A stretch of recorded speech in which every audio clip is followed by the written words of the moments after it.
মা কিছুদিন হলো বাড়ি এসছে নার্সিংহোম থেকে, তো এখন মা একটু ভালো আছে।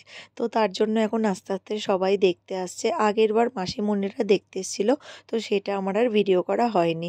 তো আজকে দেখো দিদা, ছোড়দিদা, তাতাই সবাই দেখতে এসছে।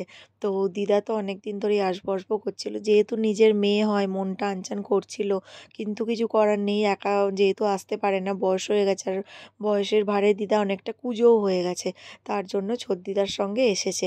তো এসে তো দিদা খুবই মানে ভালো লেগেছে যে অনেক দিন পর মেয়ের সাথে দেখা হলো। তো মাকে নিয়ে কদিন পরেই চুঁচুড়ো যাব এখন। কদিন থাকি, ডাক্তারবাবু আর একবার চেক আপ দিয়েছে। তো সেই চেক আপটা করিয়ে তারপর মা এখন 1 মাস চুঁচুড়োতে থাকবে, তারপর বাড়ি যাবে, যেহেতু বেড রেস্ট বলেছে সেই জন্য। তো আমার সাথে সাথে দেখো মিমিও কাজ করছে, সবাইকে মিষ্টি চা এইসব দিচ্ছে। আসলে বাড়িতে সেরকমভাবে কেউ আসে না, তো এলে না মিমি খুব আনন্দ পায়। তো যাই হোক, দিদিরা একটু পরেই চলে যাবে, মিমিকে আবার পড়তে দিতে যাব, কারণ মিমির পড়া আছে আজকেও। তো মা এখন একটু বরফ সেঁক দিচ্ছে, কারণ সব জায়গাগুলো না কালশিটে পড়ে গেছে, স্যালাইন চলছিল তো ওইগুলো। আর তারপরেই দেখো ওদের ছাদ দেখাতে নিয়েছিলাম, ছাদে এত সুন্দর সুন্দর ফুল হয়েছে, দেখে মনটা বেশ ভালো লাগলো।